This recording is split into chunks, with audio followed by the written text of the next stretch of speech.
Merci, mesdames et messieurs, pour la confiance que vous nous renouvelez encore. Chose promise, chose due. Sur ce plateau, de savoir en parler, nous recevons pour vous Ghislain Somba à Biombo, gestionnaire du parc national de la Garamba, mais aussi Dieudonné Bodji, gestionnaire de la réserve à faune Okapi, la RFO, avec qui nous allons échanger autour de la question liée à la 28e réunion du conseil d'administration du Fonds du patrimoine mondial africain, parce que c'est ce qui justifie d'ailleurs leur présence ici en République démocratique du Congo, non, plus précisément à la Kinshasa, parce qu'il faut dire la RFO c'est en RDC, la Garamba aussi c'est en RDC. Mes invités sont déjà avec moi sur ce plateau. Bienvenue. Merci. Voilà, là, je veux commencer avec vous, Dieudonné Bodji. Bodji, voilà, vous êtes gestionnaire de la réserve à faune Okapi. Bienvenue. Merci beaucoup. Voilà, très heureux. Nous sommes très heureux de vous avoir sur ce plateau. Et nous profitons déjà de votre présence ici avec la 28e réunion du conseil d'administration du Fonds du patrimoine mondial africain. Le deuxième invité, comme je l'avais dit, c'est Ghislain Somba Biombo. Vous le connaissez déjà parce que c'était le vendredi que nous l'avions reçu dans le cadre de ce magazine d'actualité. Bienvenue. Merci, monsieur le journaliste. Alors, je vais commencer avec vous, Ghislain Somba Biombo. Vous êtes gestionnaire de la Garamba, du parc national de la Garamba. Et votre présence ici est justifiée à cette grande réunion qui a eu lieu. Déjà, quelles sont vos impressions après avoir participé à ces assises qui se sont clôturées aujourd'hui? Oui, merci beaucoup, monsieur le journaliste. Comme vous le dites, c'était une grande rencontre qui est occasionnée pour nous, les chefs de site, les différents sites du patrimoine mondial de l'UNESCO, d'abord de se rencontrer tous, qui n'est pas toujours facile à cause de nos activités, emploi d'État, et aussi c'était une grande opportunité pour nous pour rencontrer les grands responsables, les décideurs de ce fonds du patrimoine mondial africain. Alors c'était la toute première fois et cette réunion, la 28e donc, a été tenue chez nous en RDC et nous avons eu l'invitation de notre hiérarchie pour venir se présenter. Voilà. Les impressions étaient très bonnes. Très bien, très bonnes. Ouais. Très bonnes impressions. Nous osons croire que Dieudonné Bodji partage le même point de vue. Merci beaucoup, messieurs les journalistes. Je partage le même point de vue avec mon collègue du Parc national de la Garamba, du fait qu'on a participé à la réunion du 28e sommet du Fonds du patrimoine mondial africain et que c'était pour la première fois que ce genre de réunion puisse se tenir chez nous, en République démocratique du Congo. Pour nous, c'était un grand honneur et plaisir d'être invité par le directeur général de l'ICSN pour que nous puissions nous imprégner de comment les histoires fonctionnent. Du fait que d'abord nous sommes 5 sites du patrimoine mondial en RDC, qui malheureusement tous sont sur la liste en péril. Mais qu'à cela ne tienne, l'autorité de l'ICSN a voulu nous associer pour que nous comprenions ce qui se passe et comment ça va évoluer avec les fonds du patrimoine mondial africain. Alors, on vous entend parler, c'était une première fois, il y a eu 27 réunions. Est-ce qu'à ces 27 réunions, vous n'avez pas été associé, vous n'avez pas eu à participer? Je commence avec vous. Pour nous, en tant que chef de site, pour nous, c'est la première fois.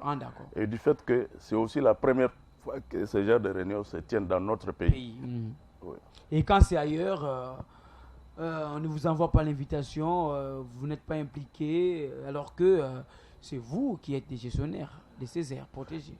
Quand c'est ailleurs, nous pensons que notre pays a été toujours représenté par les autorités de l'ICSN et surtout qu'à chaque fin de l'année, nous produisons des rapports périodiques en lien avec le site du patrimoine mondial. Au regard des différentes situations, enjeux que vous rencontrez dans la gestion de ces aires protégées. Tout à fait. Surtout vous êtes à la réserve de faune Okapi. Là, on voit directement cette espèce emblématique pour la République démocratique du Congo, qui fait la fierté de la RDC, espèce ambassadrice de ce pays. C'est géant au cœur de l'Afrique. Ça veut dire qu'il y a beaucoup d'enjeux qui sont liés à la gestion de ces terres. Effectivement, messieurs les journalistes, Moi, personnellement, je suis gestionnaire, chef de site adjoint de la réserve de faune à Okapi. Une réserve qui a été créée en 1992 et 4 ans plus tard, en 1996, a été inscrite sur la liste du patrimoine mondial en péril. Et aujourd'hui, par rapport aux enjeux de la conservation de cette réserve, qui a des particularités du fait que c'est une réserve habitée contrairement au statut d'un parc national. Et aujourd'hui, les enjeux de la gestion, nous nous appuyons sur la stratégie nationale de la conservation de la biodiversité en RDC, qui dans soi regorge ou s'appuie sur 9 piliers ou 9 programmes. Ce qui est, nous, en tant que gestionnaires de pouvoir, bien aller au quotidien de ce que nous voulons faire. Et le premier programme, c'est la planification, orientation stratégique, c'est suivi, évaluation. Le deuxième programme, c'est le développement et recherche et monitoring. Troisième programme, c'est l'extension des aires protégées dans notre pays, comme on venait de le dire dans cette réunion, que l'intention est de pouvoir augmenter la superficie des aires protégées. Quatrième programme, c'est le programme lié à l'administration et financement de l'aire protégée ou de la réserve. Cinquième programme, c'est là le pilier même de la lutte anti-braconnage, c'est la protection et l'intégrité de la réserve. Sixième programme, comme nous avons des populations qui habitent à l'intérieur, ça concerne accès, partage, avantage, ce qui signifie la conservation communautaire avec et pour les communautés. Septième programme, c'est l'appui institutionnel qui a un lien avec notre direction générale directement, mais aussi avec les autorités de la place provinciale, territoriale, coutumière, etc. Mais aussi, le huitième programme concerne le développement de l'écotourisme ou le programme tourisme. Et enfin, le neuvième programme, c'est la communication, éducation environnementale qui résume un peu ou qui nous aide à faire connaître ce que nous faisons comme réalisation. Voilà un peu le résumé de la gestion. Ce régime, puis ces piliers dans la stratégie nationale de la conservation de la biodiversité en RDC. Voilà, et tout part de ces piliers. Il faut travailler au regard de ces piliers. Réussir ces piliers, c'est réussir justement la conservation. Tout à fait. Voilà. C'est un grand défi qu'il faut relever. Somba Biomba, dont nous avions d'ailleurs reçu dernièrement, avec les différents enjeux liés au parc national de la Garamba. Est-ce qu'on peut se dire que ce pilier, parce que vous avez dit, vous avez eu à rencontrer beaucoup de soucis, beaucoup de problèmes, et que vous avez eu aussi à travailler de manière à ce que l'aspect sécuritaire soit garanti et que d'ici à 2021, que l'on puisse relancer l'aspect tourisme ou touristique au niveau de ces terres protégées. Alors, s'il faut regarder les 9 piliers tels que présentés, on peut se dire qu'à ce stade, on est à quel pourcentage, à quel niveau déjà? Oui, merci beaucoup. Bon, pour le niveau, nous en sommes quelque part parce que, comme je vous ai dit la fois passée, nous sommes en train de bosser. Notre première préoccupation, c'était la protection, qui est parmi les 9 piliers, et il est le 5e. Alors, vu d'abord l'insécurité, que les biais ou les parcs étaient exposés, alors nous avions mis d'abord en priorité, ça c'est la protection du parc, c'est-à-dire toutes les opérations de lutte anti-braconnage, le renforcement des capacités en termes d'intelligence, renseignement, pour que nous puissions d'abord dominer la zone de protection.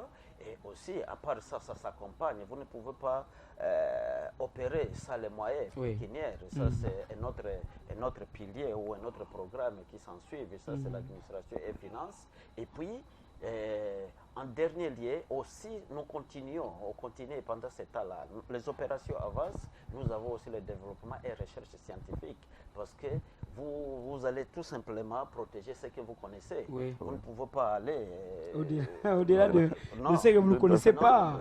Parce qu'il faut avoir des stratégies, les mécanismes de protection. C'est ça. Alors, pour cela, voici toute une succession. Pour nous, à la Garamba, nous ne sommes pas partis de A jusqu'à Z, mais nous nous sommes donné le courage de mélanger les choses et de prioriser les choses. Et chez nous, c'était encore la protection ou les opérations. Alors, on peut estimer déjà que cette protection est liée aussi au plan national de sécurité, parce que on sait que nous sommes dans la partie, lorsqu'on parle de la Garamba, nous sommes à la Chopo. Non, la province de Haut-Ouélé. Haut-Ouélé, très bien. Nous sommes à la province de Haut-Ouélé et que c'est une province qui a été aussi beaucoup plus frappée par de bandes armées, des groupes armés, et que si au niveau national on renforce l'aspect sécuritaire, ça pourra contribuer aux efforts que vous êtes en train de fournir de manière à ce qu'avec le tourisme, que vous puissiez aussi bénéficier de ce financement qui pourront vous permettre de décoller. Effectivement, nous sommes très loin. Comme nous travaillons la main dans la main avec les FARDC, avec la zone opérationnelle de Ouélé, zone opérationnelle Ouélé, parce que son quartier général est dans le territoire de Dungu et le parc ici de la Garamba est à 99% dans ce territoire. Donc nous travaillons, que ce soit avec l'armée, la police et aussi avec d'autres services spécialisés. Et bon, vraiment, nous sommes à plus de 85%. C'est-à-dire, nous maîtrisons les parcs à plus de 85%. Là, en termes de parenthèse, on peut déjà dire, c'est comme si vous étiez déjà en train d'annoncer à ceux qui nous suivent, ceux qui ont toujours pensé venir visiter Garamba, ils peuvent venir. Il n'y aura pas de problème. La sécurité est assurée. Ils vont se livrer à l'aspect touristique et bénéficier, c'est rincer un peu l'œil au regard de toutes les merveilles que Dieu a mises à la disposition de ces terres protégées. Effectivement, parce que même le programme de loges était fermé, mais d'ici là, il y a 48 heures, on a ouvert déjà les loges, c'est-à-dire toutes les batteries sont en marche pour voir qu'est-ce que l'année 2021 va nous réserver. Mais de toutes les façons, la sécurité est là, mais il ne reste que le lobbying à tous les niveaux. Nous allons faire notre part. Et aussi le gouvernement doit faire sa part. Très bien, le gouvernement doit faire sa part. À vous entendre parler, c'est comme si déjà 2021, c'est l'année de tous les enjeux. Au regard des stratégies que vous comptez déjà mettre en place. Nous voulons que ça soit ainsi. Très bien. Nous osons croire que c'est la même situation chez vous. C'est vrai qu'avec l'OCAPI, comme je l'avais dit à l'entame, une espèce emblématique pour la RDC, mais il faut renforcer encore des stratégies pour que l'aspect touristique, à travers l'OCAPI, que l'on puisse renforcer même les caisses de l'État. En d'autres termes, l'aspect sécuritaire étant déjà assuré. Et pour le moment, je peux dire un peu le contraire par rapport à la Garamba. Aujourd'hui, la RFO est sérieusement menacée. Mais comme vous le savez, depuis 2012, le fameux bandit Morgan, il avait décimé 14 OCAPI qui jouaient le rôle d'attrait touristique quand tous les passagers, les nationaux et les étrangers venaient visiter la RFO à l'époque. Mais depuis qu'il a attaqué jusqu'aujourd'hui, on n'a plus cette possibilité de présenter ces produits à nos visiteurs. Et quand cela ne tienne, on est en train de réfléchir. Et depuis l'année passée, on a réflexionné tous les enclos et on a mis en place une stratégie de capture. Et ça reste une question d'harmonisation avec les chefs coutumiers, mais aussi la recherche de financement pour qu'on puisse réintroduire ne fût-ce que deux femelles et un mâle d'ici l'année prochaine. Alors, une question de curiosité. Au moment où nous parlons, on peut compter déjà combien d'espèces d'Okapi, la réserve de faune Okapi. Morgan en a tué 14. Maintenant, là, il y en a combien déjà? Comme ça, ceux qui nous suivent, qui savent que l'Okapi est une fierté de la RDC, peuvent quand même se réjouir un peu. Il est vrai qu'aujourd'hui, dans l'espace qu'on peut appeler les petits zones, dans l'enclos, pour le moment, il n'y a aucun Okapi. Mais le résultat de terrain de patrouille, les résultats de recherche avec caméra trappe et autres, nous montrent suffisamment qu'il y en a encore plein. Et à l'heure où je vous parle, à moins de 200 mètres de la station, on observe régulièrement un okapi. avec son bébé. Et c'est ça même le rôle crucial du programme de développement de la recherche, ce qui nous permet de faire des inventaires. Je sais qu'en 2018, nous avions obtenu un inventeur sur toute l'étendue de la RFO et le résultat était satisfaisant par rapport à l'espèce emblématique. Très bien, les résultats étaient satisfaisants, mais lorsque vous dites que l'espace dont vous parlez, où on ne sait pas retrouver les okapis, c'est exactement quel espace? Est-ce que c'est l'espace où les gens, les visiteurs atterrissent facilement ou c'est un hôtel 4? Il faut expliquer à nos téléspectateurs. Parce que là, il y a déjà quelqu'un qui s'inquiète. Il s'est dit, mais cette réponse signifie quoi? L'espace là, je voulais bien dire, parce qu'à côté de la station, on a aménagé un espace d'à peu près 2 hectares qui servait dans le temps de pouvoir garder les okapis et à la porte de tous les visiteurs qui pouvaient venir et les voir facilement. C'est cet espace-là que je dis, on a réhabilité déjà tous les enclos, on a mis les dispositifs. Vous comprendrez qu'avec moi et vous et nous, même les touristes qui viennent, tous en tant que Congolais, il est vraiment une demande cruciale. Et c'est à chaque fois qu'on demande, nous, qu'est-ce que vous attendez pour remettre les okapis? Oui. Et la grande question que nous nous posons, est-ce que ces bandits-là ne vont pas encore venir les abattre? Voilà un peu notre inquiétude. Mais donc vous avez peur de remettre les okapis dans cet enclos parce que vous vous dites, si vous le remettez, ça va attirer encore ces bandits. Ça veut dire que là, on rentre dans ce que vous avez dit au départ avec l'aspect sécuritaire. Ça veut dire que l'air protégé n'est pas bien sécurisé. Tout à fait, je voudrais encore y revenir quand on parle de sécurité. Nous, en tant que gestionnaires, nous parlons en termes de menaces. Oui. Et aujourd'hui, à la RFO, il y a à peu près 4 piliers de menaces. 4 menaces. La première menace, c'est la présence de ces groupes armés qui sillonnent toujours autour de la station et autres. Mais aussi, il y a l'exploitation minière, par artisanale et par des dragues, mais aussi il y a le braconnage armé, comme je viens de le dire, mais aussi il y a l'explosion démographique du fait qu'il y a une immigration clandestine qui viennent d'ici, de par là, qui viennent. Même des pays étrangers. Les pays étrangers ou même presque dans toutes les provinces du pays viennent chercher le minerai dans la réserve qui est censée protéger. Et voilà un peu notre bataille de cheval aujourd'hui. On essaie de mettre tout cela en ordre pour qu'un jour ou dans 2 ans ou 3 ans, pour que le site puisse recouvrir aussi son statut de site du patrimoine mondial. Alors, quelles sont réellement les stratégies alors que vous avez mis en place pour que l'on puisse contraindre ou encore endiguer ce système qui est anti-écologique, qui met en mal même nos espèces, notamment cette espèce phare, le okapi? Les stratégies, comme je l'avais dit à l'introduction, sont connues. Et d'abord, c'est le programme 5. La protection, la sécurisation. La lutte anti-braconnage, l'intégrité du site. Et cela nous a permis de recruter en 2018 de nouveaux éco-gardes pour remplacer les personnes vieillissantes. En plus de cela, l'année passée et cette année, on a commencé à recycler nos éco-gardes en tactique et autres pour essayer de faire face à tous ces bandits, Maï-Maï et autres, qui viennent déstabiliser la réserve.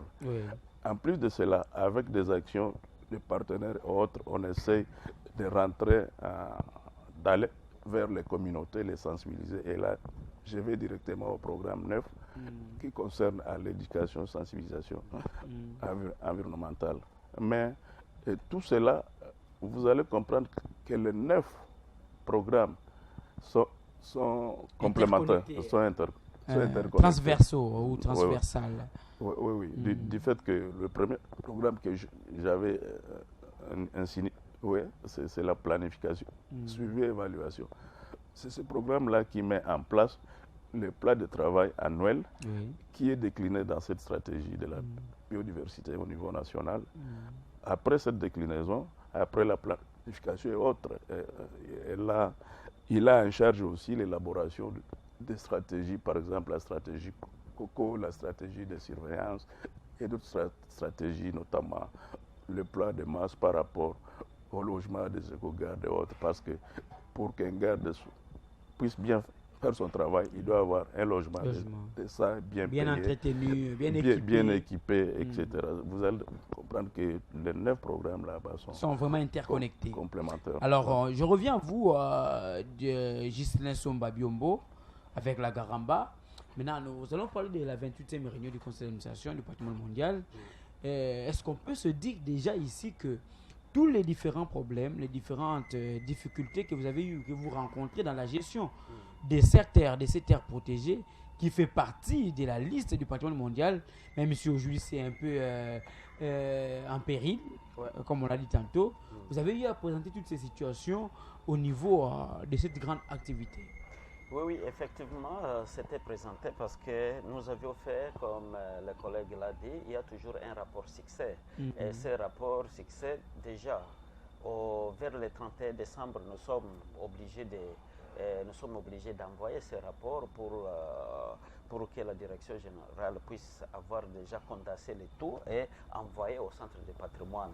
C'est-à-dire, avec ces rapports, qu'est-ce que nous trouvons exactement? On nous demande, nous répondons à certaines questions. Un site du patrimoine mondial en péril, d'abord pour devenir un site du patrimoine, il y a des critères. Et encore plus en péril, il y a aussi certains critères. Il y a certains critères. Les critères que vous pouvez trouver à la réserve des fonds au CAPI ne sont pas nécessairement que vous allez trouver aussi. Ça dépend du milieu, la contextualisation. Donc. Oui, voilà. Effectivement. Ce que vous pouvez trouver au Parc national de Virunga, nécessairement vous ne trouverez pas aussi.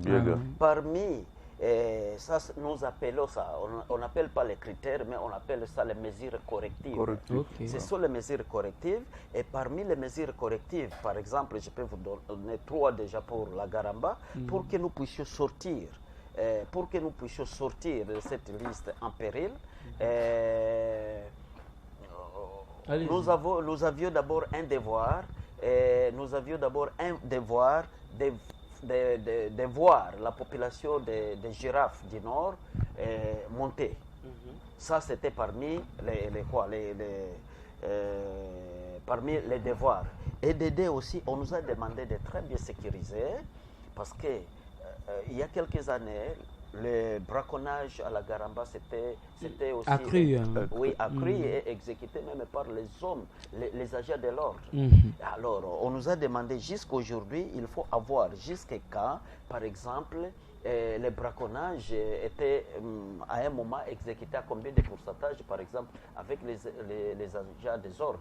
Les agents des ordres ici, quand je parle de cela, vous trouvez que ce soit au niveau de l'armée, de la police service de sécurité. Alors, tout cela, parmi les mesures correctives du parc de la Garamba, il y en avait aussi. Et aussi, à part ça, les autres espèces emblématiques, est-ce que la courbe monte ou la courbe descend? Alors c'est un peu ça. Là, vous me posez directement à poser cette question. La question que je vous ai posée la fois passée, qui avait plus retenu mon attention avec les rhinocéros blancs. Est-ce que vous avez eu expressément à poser le problème lié à la disparition de cette espèce au sein du parc national de la Garamba, parce que c'est l'une des espèces phares de cette aire protégée? Oui, ce parc normalement a été créé depuis 1938. Ça, c'est déjà depuis 1938. Il est parmi les aciers parcs nationaux en Afrique. Ce parc était créé expressément pour la protection des rhinocéros blancs du Nord.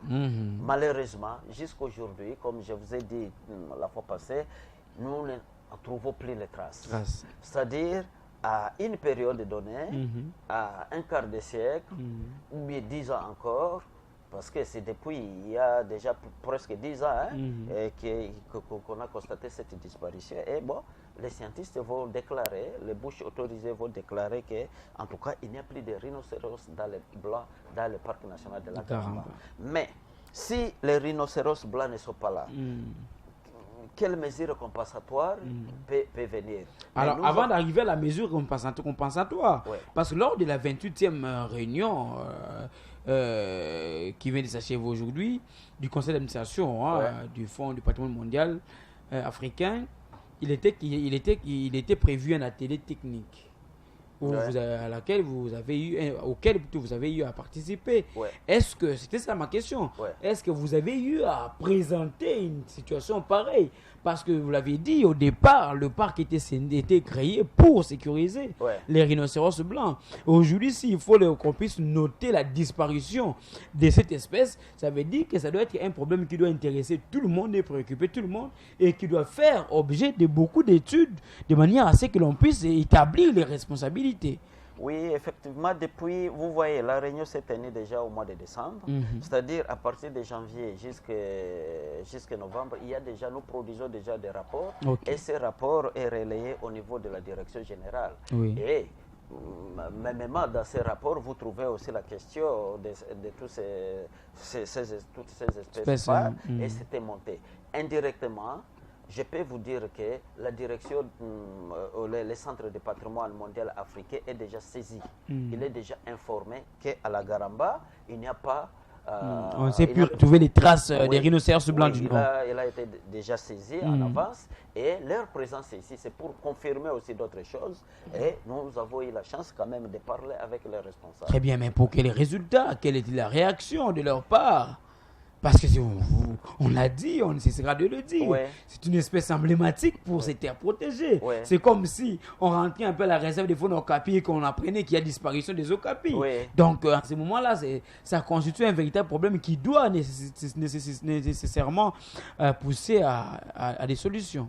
Vraiment, c'est une grande perte, je peux vous l'avouer. C'est une grande perte d'abord pour le gouvernement congolais, pour les enfants du milieu et pour la génération future, parce qu'ils n'auront plus la chasse. Cette génération n'aura plus la chasse encore de voir un rhinocéros blanc.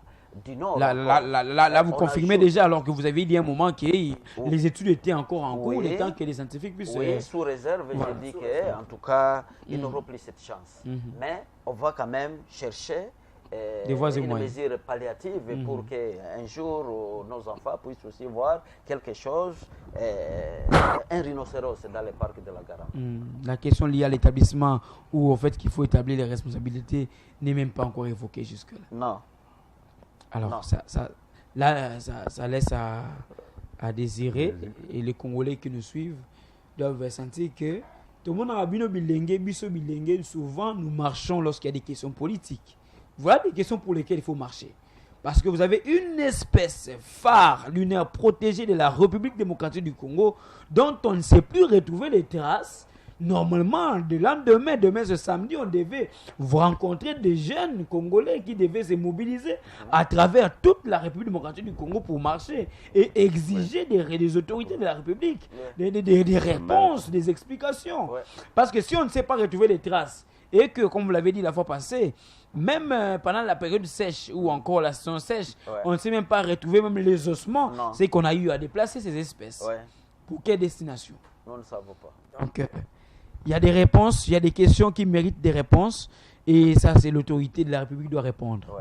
Oui, parce que l'ICCN ne cesse de travailler à travers vous qui êtes là sur place en train de gérer ces espaces pour que l'on puisse conserver et aussi protéger les espèces que nous avons. Lorsqu'il y a de telles questions, il faut que les autorités sur le plan national puissent s'impliquer pour que l'on trouve des réponses. Alors, je reviens à vous, Dieudonné Bodji. C'est la même question que je vous pose. Est-ce qu'au niveau de la 28e réunion du conseil d'administration du Fonds pour le patrimoine mondial africain, vous avez eu à présenter toutes les différentes difficultés ou différents problèmes que vous rencontrez dans la gestion de ces terres que nous appelons réserve de Funa Okapi? Merci pour cette question très pertinente. Mais vu les objectifs et l'agenda de la réunion, elle était plus à un niveau supérieur par rapport à la gestion quotidienne des aires protégées. Comme l'a souligné mon collègue de la Garamba, chaque année sur base. Allez-y. Chaque année sur base de mesures correctives, on essaie de produire les rapports annuels que nous soumettons à la direction générale pour qu'à son tour puisse les présenter au centre du patrimoine mondial. Et pour nous, comme à la Garamba, pour que le site puisse sortir de cette liste, il y a un certain nombre de critères qui donnent des réponses immédiates ou à moyen terme à ces mesures correctives. Et c'est dans nos rapports que nous produisons, on essaie de répondre à certaines préoccupations. Mais vu que les menaces continuent, comme je venais de le souligner, il y a l'exploitation minière accrue qui va de pair avec les groupes armés en quête de minéraux et le braconnage armé pour nourrir et les assaillants et les exploitants et tout le monde.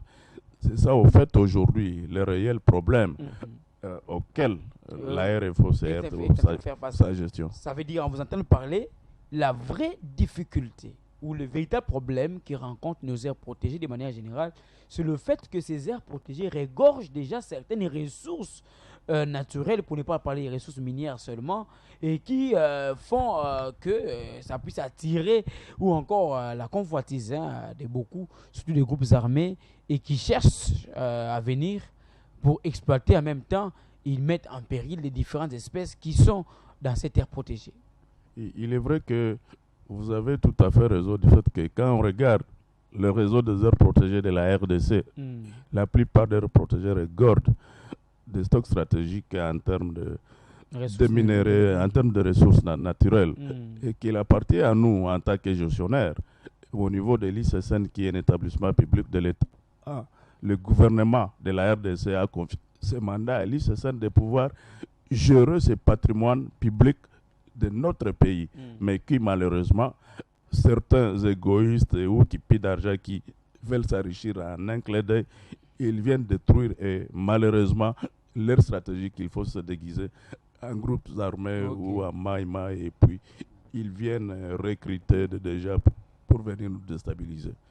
Voilà un peu. Donc le problème du Congo, c'est le Congolais lui-même, parce que quand on vous entend parler, ce sont les compatriotes, c'est les Congolais eux-mêmes qui parfois, par souci de chercher à exploiter les différentes minéraux ou les différentes ressources minières que nous avons dans nos aires protégées, et ils viennent, ils ne tiennent plus compte, ils oublient les autres valeurs écologiques que nous avons, notamment les différentes espèces que nous avons, et cela fait que vous rencontrez toutes ces difficultés. Alors si il est question ici de l'ICSN, ça veut dire que vous avez eu à remonter les dossiers au niveau de l'ICSN parce que vous êtes sous la gestion de cette institution étatique. Alors, pendant la télétechnique de ces assises qui a justifié ou qui ont justifié votre présence ici, est-ce qu'on peut déjà se dire que tous ces problèmes ont été traités de manière à ce que, même lorsqu'il faut arriver à faire des inventaires, que l'on puisse déjà arriver, comme le directeur technique et scientifique de Jeff Mapilanga l'avait évoqué, que l'on puisse arriver à faire des inventaires au niveau national pour que l'on puisse voir comment on peut même établir des responsabilités avant d'arriver à réfléchir sur des véritables solutions qu'il faut apporter aux différents problèmes que vous rencontrez. Merci beaucoup. À mon avis, on a traité de tous ces points et on les a résumés dans une feuille de route qui est sortie à la fin de l'atelier. Très bien. Et qu'au niveau de chaque site là où il y a eu une grande activité ou une action à mener, c'est de pouvoir inventorier ou réactualiser, mettre à jour les biens d'ici du patrimoine mondial en péril. Et pour nous, en tant que gestionnaires, c'est à partir de cette activité là-bas qu'on peut faire l'update et soumettre cela au niveau de la direction générale pour qu'à son tour puisse les soumettre au centre du patrimoine mondial. Alors, les conclusions étaient comment? Est-ce que des appuis seront apportés aux différents sites pour que l'on puisse résorber toutes ces questions, tous ces problèmes que vous rencontrez, ou encore ça va se passer comment? Quelles ont été les différentes réponses données au niveau du centre du patrimoine mondial? Et pour le moment, les appuis en termes de financement et autres, c'est une activité, je pense, la 5e, si pas la 6e, qui était ressortie dans cette feuille de route. Et la grande difficulté que nous avions rencontrée est que dès qu'on fait des contributions, notre pays souvent ne contribue pas. Ce qui fait que quand nous gestionnaires, on peut faire un proposal ou un projet de financement et autres, selon les critères, regarde d'abord est-ce que ce pays contribue. Voilà un peu, et je pense que c'était vraiment au niveau de l'atelier un défi à relever au niveau de notre pays. La RDC, tout ça, va faut tête. Faut tête. Ça veut dire que vous contribuez à rater. Alors que nous sommes une puissance écologique. Ça signifie que déjà, ça constitue un problème et un frein. Ça veut dire qu'au regard de ces situations, il est difficile que l'on puisse vous appuyer la RDC dans ce sens, parce que vous n'apportez pas quand il faut que vous puissiez contribuer. C'est là même, je voudrais aussi souligner qu'en Afrique, je pense la RDC au premier rang, qui en soit à 5 sites du patrimoine mondial, mais qui malheureusement, les 5 sites sont tous sur la liste en péril.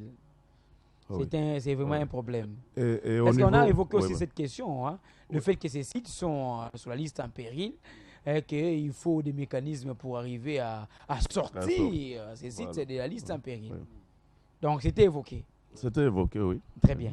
Alors comme c'était évoqué, Somba Biombo, la dimension évoquée, c'était quoi? Est-ce que des stratégies sont déjà mises en place ou doivent déjà être mises en place pour que l'on arrive à sortir ces sites des listes en péril? Effectivement, c'est-à-dire, comme je vous ai dit, il y a quand même des efforts qui sont fournis sur le terrain. Sur le terrain, il faut que certains sites déjà, j'ai attendu dans la salle, le directeur général nous disait déjà, on est dans le processus d'enlever des sites du patrimoine mondial sur liste en péril. Ah, d'accord. Le parc national de la Salonga et de la Garamba. Donc vous êtes le bienheureux. Oui, nous serons les bien-aimés et les bien-heureux parce que il y a les efforts qui sont fournis et aussi nous pensons bien que les collègues aussi petit à petit ils vont emboîter les pas, mais quand même nous espérons et vraiment c'est un grand effort et qui demande la contribution de tout le monde, que ce soit les communautés, et les gestionnaires du parc, l'ICCN, la direction générale, aussi, les partenaires aussi, leurs efforts, et aussi le gouvernement congolais, parce que seul, nous ne pouvons rien. La conservation, c'est pour tout le monde. Alors là, je vais poser justement une question, parce qu'on dit Salonga, on se dit Garamba. Quels ont été les critères pour que l'on puisse choisir seulement la Salonga et la Garamba? C'est-à-dire, comme je vous ai dit, ce n'est pas question de choix, c'est-à-dire là-bas, on a réussi à répondre.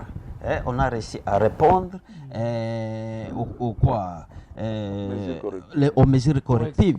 C'est-à-dire, si par exemple, l'année passée, il y a quelques années, nous avions donné, il y a déjà, la population des Okapi au Parc national de la Garamba était, pas des Okapi, les girafes qui montent en puissance. Ils sont dans la même famille. Les girafidés. Nous entrons dans la famille des girafidés. Que ce soit les Okapi, les zèbres, ils sont dans la même famille. À la différence seulement, les girafes sont retrouvées à la savane et les Okapi en forêt. Mais tous, ils sont de la même famille. Alors, il y a quelques années, la population des girafes, les girafes du Nord, était à quarantaine, mais aujourd'hui nous sommes déjà à 63. Et vous entrez dans les parcs, vous trouvez encore des girafes avec des bébés comme ça. Ça c'est déjà un grand effort. Très bonne nouvelle. Oui, et avec ça, l'UNESCO, pour convaincre l'UNESCO ou les centres de patrimoine, il faut avoir des photos. Il faut avoir des photos. Vous pas faites des photos les mises à jour. Non, pas de montées. Et il y a aussi. Des descentes sur terrain. Il y a des missions qui s'organisent, les experts de l'UNESCO qui descendent sur le terrain, voir ABCD. Alors, voilà, si les mesures correctives, petit à petit, commencent à être élaguées, alors vous allez aussi voir le pourcentage. Et puis, petit à petit, vous allez sortir de la liste impériale. Ouais. Voilà pourquoi vous parlez en toute fierté. Oui, nous sommes candidats. Vous êtes candidat. Oui. Et déjà sous la voie de la porte sortie. C'est ça. Voilà une fierté. Donc ça veut dire que l'objectif de relancer déjà le tourisme d'ici à 2021 tend déjà vers son accomplissement. Il est là, si la sécurité seulement nous permet, parce que les touristes, nous sommes partis. On a visité aussi certains cirques en Afrique du Sud, certains parcs nationaux, vers Nairobi, il y a aussi au Kenya, il y a d'autres parcs nationaux. Les touristes, quand vous faites vos enquêtes, les touristes sont fatigués. Ils sont déjà fatigués pour l'Afrique du Sud, pour aller au Kruger National Park. Ils sont fatigués pour aller à l'Est, visiter en Ouganda ou quoi, non, et l'autre était là-bas. Et c'est seulement, on entend seulement la paix en RDC. Destination congolaise. Ailleurs, il y a des choses montées. Oui, il y a des Allez-y, choses montées. expliquez. Mais chez nous ici, bon, nous sommes témoins parce naturel. que nous aussi, Chez nous, c'est naturel. c'est naturel. Vous trouvez tout là-bas, vraiment tout en naturel.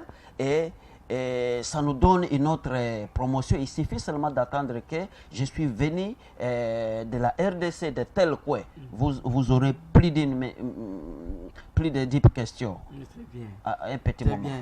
Ouais. J'ose croire que votre intervention, la dernière donc, doit interpeller les politiques, doit interpeller les Congolais de manière générale. Oui. Parce que le Kenya ne vit que du tourisme. Alors que le Kenya ne peut même pas égaler la République démocratique du Congo en termes de ressources naturelles. Non. Ça veut dire que si on peut plus travailler sur des questions liées à la sécurité, à la paix en République démocratique du Congo, le tourisme deviendra un pilier majeur dans l'économie de la République démocratique du Congo. Et on va oublier même la descente aux enfers de la monnaie congolaise parce qu'avec la dépréciation qu'on ne cesse d'enregistrer et que finalement cette prise de conscience doit aller jusqu'au niveau même de la présidence de la République. On sait que le chef de l'État est trop attaché aux questions vertes pour que de vraies stratégies, de vrais mécanismes soient mis en place et que l'on pacifie la RDC de manière générale et que l'on évite tout, si vous voulez, les intérêts personnels parce que parmi les différentes causes, on a cité certains Congolais qui sont derrière ces groupes armés, qui sont derrière des actes anti-écologiques qui mettent en mal le fonctionnement de nos aires protégées. Donc, cette interpellation, vous pouvez la lancer aussi aux autorités qui nous suivent. Oui, effectivement, ça c'est notre... Nous ne plairons que la paix. Très bien. Si la paix est là, en tout cas, nous avons des jeunes gens voués à cette conservation. Ça c'est notre tâche. Nous sommes à cela plus de 20 ans. Nous commençons déjà à vieillir. C'est-à-dire, nous voulons voir aussi des mecs que ces parcs restent là pour nos générations futures. Et aussi, nous demandons aux politiciens de nous venir en aide. Comment vous accompagnez l'ICCN. C'est un peu avec des coups bas, des instrumentalisations. Effectivement. Et la population sur tous les rivers. Effectivement. Les parcs, nous sommes d'abord apolitiques nous-mêmes. Nous sommes en train de travailler avec les communautés. Mais, curieusement, vous allez voir, il suffit seulement qu'un éco-garde puisse arrêter une des 3 personnes. En moins de 10 minutes, il y a autant de coups de fil venus chez les politiques. C'est quoi? Chercher. Moi, je suis mandaté pour faire ce travail, pour protéger ces terres protégées. Je suis couvert par la loi. Et aussi, nous avons des officiers, des policiers judiciaires qui traitent les dossiers. Oui, la justice nous accompagne. Et nous avons le droit d'arrêter quelqu'un si une fois il abuse en matière de la conservation. Maintenant, ça veut dire que ceux qui appellent, ils sont soutenus. Et ce sont eux qui soutiennent ceux qui viennent. Parce que comment la personne qui est arrêtée peut appeler une autorité qui est dans la minute qui suit, que l'autorité appelle? Ça veut dire que l'autorité qui appelle, c'est lui qui encourage des actes anti-écologiques. Et aussi, il y a parfois il y a question de transmission, parfois il y a question de transmission du message. Mais il y a d'autres. Ils ne sont pas tous. Il y a d'autres quand même politiciens. Il suffit, ils vous appellent et vous l'expliquez. Il y a ceci. Ils vous demandent de faire votre travail. Très bien. Ça, c'est déjà que ça soit sincère et franc. Parce que quelqu'un vous dit faites votre travail, mais derrière, il continue à manigancer. Alors, est-ce que vous aussi, la réserve, le fond, au Capi, vous rencontrez de telles situations où, par exemple, vous avez mis la main sur quelqu'un, parce qu'il faut déjà dire qu'on a appris dernièrement, il y a eu des éco-gardes qui ont perdu la vie à la RFO. Est-ce qu'il vous arrive de recevoir des coups de fil aussi comme ça, vous mettez la main sur un groupe de bandits, appelons les bandits parce qu'ils viennent s'aimer la terreur, ils viennent déranger la quiétude qui règne dans l'air protégé, on dit bien air protégé, que vous receviez des coups de fil comme ça, écoutez, qu'est-ce qui se passe, pourquoi vous avez arrêté telle personne? Messieurs les journalistes, comme l'a dit le collègue, la situation est presque similaire dans toutes les aires protégées. Elle est généralisée partout. Elle est généralisée partout. Et les cas précis, à la RFO par exemple, vous appréhendez un braconnier, nous avons 48 heures pour le verbaliser, l'auditionner et le transférer au parquet le plus proche, ou l'instance judiciaire la plus proche. Mais 48 heures après, 72 heures après, il est libéré sans être jugé et puis il vient, vous m'aviez transféré, vous pensiez que je vais mourir là-bas. Même la justice aujourd'hui ne nous aide pas. Oui. D'accord, oui. Là on comprend. Parce que là, nous avons rappelé seulement l'appel lancé par l'Union internationale pour la conservation de la nature qui appelait à ce que les États mettent en place des juridictions spécialisées sur des questions vertes, des questions d'environnement, de manière à ce que l'on puisse dissuader tous ceux qui posent des actes anti-écologiques. Là, vous soulevez un problème, ça veut dire, vous arrêtez quelqu'un, vous l'auditionnez pendant 48 heures, lorsque vous transférez le dossier au niveau du parquet, le parquet n'arrive pas à bien gérer la situation. Est-ce qu'on va dire c'est parce que les parquets ne maîtrisent pas ces questions vertes, ou des questions d'environnement, ou manque d'intérêt, ou encore il y a aussi des aspects liés à la corruption? Je sais, peut-être les trois aspects vont de pair. Vont de pair. Ça veut dire que d'une part, on n'a pas de juridictions spécialisées. Les juristes qui sont censés traiter le dossier ne maîtrisent pas la question. Et après, bon, il y a aussi un peu de cagnac. Si c'est une autorité qui était derrière, il peut vous envoyer autant. Bon, vous en avez Jeep, on a un motif, un Jeep de ces Koufi. Et en même temps, c'est l'air protégé qui continue à en pâtir. Et en même temps, c'est les secteurs de la conservation qui continuent à souffrir. Et en même temps, on va instrumentaliser les populations riveraines pour les pousser à s'opposer aux actions menées par l'ICCN alors que ce sont des actions salvatrices. Les tireurs de ficelle, comme on le dit. Voilà, donc c'est une interpellation pour les autorités qui nous suivent. Là, il faut rappeler à nos autorités ou rappeler à nos téléspectateurs que nous recevons sur ce plateau Ghislain Somba Biombo, gestionnaire du parc de la Garamba. Nous recevons Dieudonné Bodji de la RFO, donc gestionnaire de la réserve à Faune Okapi. Donc, ces questions que nous sommes en train d'évoquer constituent de vrais problèmes qui pouvaient même être soulevés lorsqu'on est allé rencontrer le chef de l'État dans le cadre de, comment on appelle ça, dans le cadre de consultation. Ça veut dire que poser ces problèmes pour que l'on puisse arriver à trouver des solutions à ces problèmes qui sont des véritables problèmes qui gangrènent même les secteurs de la conservation. Je suis avec vous. Je suis tout à fait d'accord avec vous. Parce que dans les cas de concertation du commandant suprême, il est vrai que nous sommes des gestionnaires au niveau des sites et chaque fois, dès que nous avons des problèmes, on essaie de le remonter à notre directeur général qui, à son tour, qui a tout le temps l'occasion de se rencontrer avec le chef de l'État, qu'il puisse les remonter parce que ça fait partie vraiment des grands problèmes, obstacles auxquels nous nous heurtons sur terrain dans la gestion quotidienne des aires protégées. Des obstacles. Des obstacles qui dérangent les Congolais parce que toutes ces richesses sont pour les Congolais. C'est pour cela que l'ICCN parle aujourd'hui de la gestion communautaire des aires protégées. Il faut gérer avec et pour les communautés locales, les communautés riveraines. Mais est-ce que vous ne connaissez pas aussi souvent de problèmes ou quand vous arrivez à connaître des problèmes avec ces communautés, ça se passe comment vous arrivez à gérer ces problèmes? Les problèmes toujours arrivent avec les communautés. Comme je disais au début là-bas, la réserve de faune à Okapi est habitée par les populations contrairement aux parcs nationaux. Et nous, comme stratégie par rapport à celle, d'abord avec le programme 5, on a un programme sur pied qui essaie d'initier certaines activités en faveur au bénéfice des communautés, dont la construction des écoles, des dispensaires, des puits-d'eau et autres. Mais comme il y a des populations qui vivent à l'intérieur de la réserve, et quand on a fait les zonages de la réserve, on a réussi à avoir une partie qu'on appelle zone intégrale, strictement interdite, une zone intégrale, il y a la zone agricole et la zone de chasse. Ce qui permet aux riverains ou aux communautés qui sont à l'intérieur, ils peuvent faire les chats à l'intérieur, mais aussi ils peuvent chasser à l'intérieur pendant les périodes d'ouverture de la chasse. Mais qu'à cela ne tienne, on a aussi développé une approche que nous appelons d'ARN, les directives d'accès aux ressources naturelles. Là, on a essayé de définir les critères.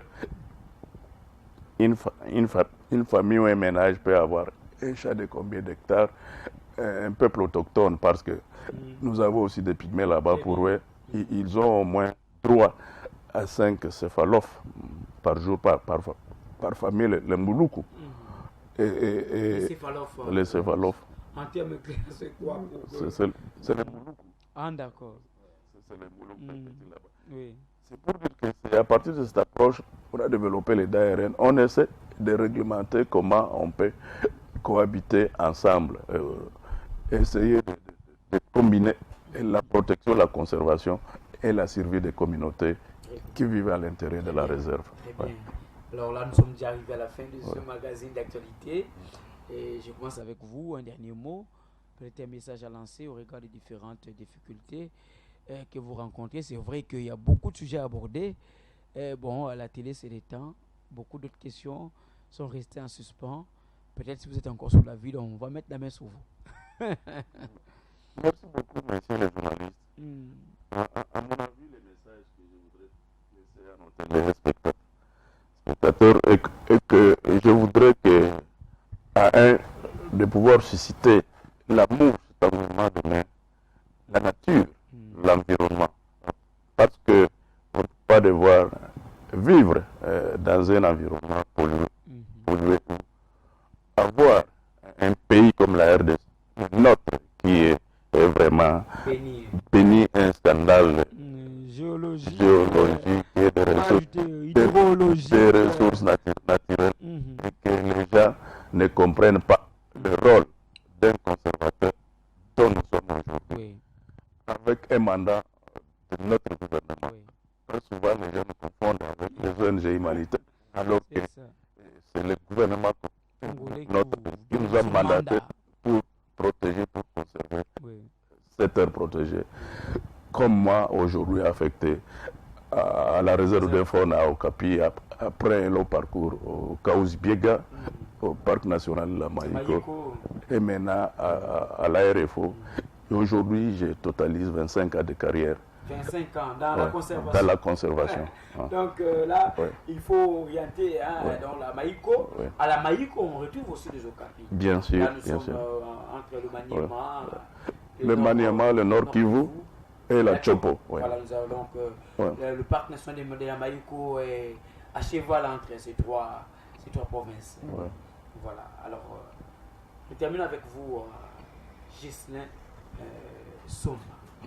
Un message à lancer, que vous lancez à la population, pourquoi pas aux autorités différentes par rapport à toutes ces différentes questions que nous avions évoquées, surtout que vous êtes les bienheureux parce que vous êtes comptés parmi les sites qui vont sortir de la liste en péril. Nous tendons. Oui, seulement un petit message d'alerte. Nous demandons à toutes les instances possibles de nous venir à secours parce que, comme le collègue avait dit, d'abord nous ne sommes pas une organisation non gouvernementale qui ne nous confonde pas avec l'INSEF, qui ne nous confonde pas avec World Vision, qui ne nous considère pas ou qu'il ne puisse pas nous confondre avec les agents qui travaillent avec nous sommes les gouvernements congolais. Je suis à la fin du mois. D'ici là, je vais avoir aussi quelques salaire de l'État congolais. C'est-à-dire, nous sommes en train de faire. Comment? Non, c'est simple. C'est simple. Moins de $100. Comment expliquer tout un directeur avec des tâches lourdes, de sécurité? Nous dormons sous les arbres, nous protégeons les enfants, les éco-gardes qui sont là-bas, bien armés. Et comme il faut savoir, normalement nous devrions être là-bas, au ciel, comme les autres. Pourquoi pas? Mais qu'est-ce que nous avions fait? Et aussi, nous sommes la troisième force en République démocratique du Congo. Après Les FARDC, la police. C'est les directeurs, le docteur Pasteur Cosma qui gère toutes ces armes-là. Toutes ces armes. Ouais. Alors, nous demandons d'abord notre honneur et aussi nous demandons à notre spectateur d'aimer l'environnement. Là, je voulais faire un peu en arrière, parce que lorsque vous dites que c'est le directeur de l'ICSN qui gère toutes ces armes, il y a des gens qui pourront mal comprendre. Hein? Il faut vous expliquer. Oui, c'est-à-dire il gère les hommes, il gère ces hommes et il a aussi un corps de protection. Ce sont des techniciens. Il a un corps de techniciens là-bas qui gère aussi ces hommes-là en armes. Et lui-même, il a la dernière signature. Alors, nous demandons seulement de nous venir à secours et d'aimer l'environnement. Je sillonne Kinshasa, mais partout est pollué. Il y a des sachets à gauche à droite. Il y a des bouteilles. Non, bon, c'est à Léni.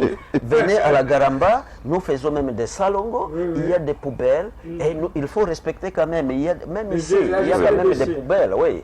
Il faut savoir comment est-ce qu'il faut les gérer, mais ici, il n'y a rien. C'est la pollution totale. Une interpellation pour le tête de ville de Kinshasa. Oui.